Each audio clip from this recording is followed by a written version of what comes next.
know, I think that people would suggest, okay, the Chrysler building, for example. You know, we don't have much trouble leasing that building today, so why get it LEED certified? I mean, it's not like that's going to substantially increase the rents that we're getting. I mean, I can tell you that was a fact. I mean, that's not the reason that we did that. We did that because that's what we think is important, and that's the message we want to send. And if it has some rental benefit, great. Now, there are other cases, by the way, where the rental benefit is very clear, but I just want to give you an example of where it's not as clear. That's still something that we're very interested in doing. Other places it's a little bit more clear, although I would say certainly our view at Tishman Spires, it's a little bit more of a brown discount than it is a green premium. But regardless, it's two sides of the same coin.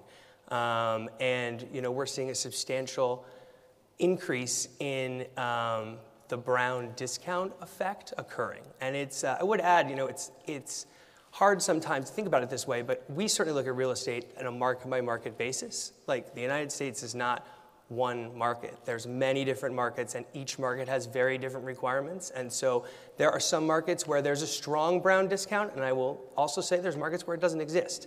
But they're all moving in that direction. And so, again, as a global company and as a company that operates nationwide, we need to make sure we're looking at it the same way across the board.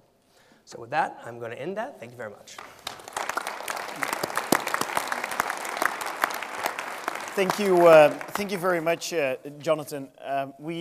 Nobody looked at me, so we're a little behind schedule, so I couldn't stop anybody. We got about 10 minutes, and I have questions for about 30. So before I ask my questions, if you want to ask a question, raise your hand. There's microphones in the room. I see one there, and there's probably one behind the cameraman. So raise your hand or walk to the microphone, and maybe that's the best idea. Walk to the microphone, and I'll give you the floor. Now, I'll start off with a quick question while you all get up and get to the microphone, hopefully. This is International Day at Greenbuild, and Jonathan, you showed a couple of developments globally. I'm interested to hear a little bit about your view of all panelists of how green building plays out internationally, both in terms of using labeling, but also do you see the same demands from tenants in Shanghai as you see in San Francisco?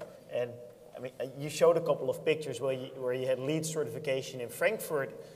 I'm very interested to learn from you, why did you label there? Do you see those? I always say global tenants have global standards. Is that really the case? It's absolutely global tenants have global standards. I mean, the reality is those buildings we're building in Germany, the German building code is, you know, far superior to most other building codes in the world. You don't need to get a LEED certification in Germany to have a very green building because you just have to build it that way.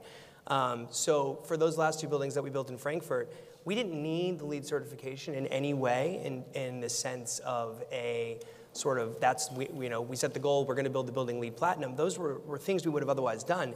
The tenants demanded. Frankfurt's an international market. Most of the tenants are large international companies, and tenants want that sticker on the door. And you know, the perfect example I always give is, you know, if you can't explain to somebody within one sentence why, you've lost the battle. And so if you try to tell people how great the German building code is, you've already, you know, lost the battle. You gotta have, that's not a conversation you're gonna have with people. So therefore, they wanna see the sticker on the door. And it's definitely an international tenant, international, you know, our big tenants care across the board. And that's the same reason why we do this in Brazil, why we do this in China, why we do this in India. We have a very large international tenant base that rents in many of our buildings across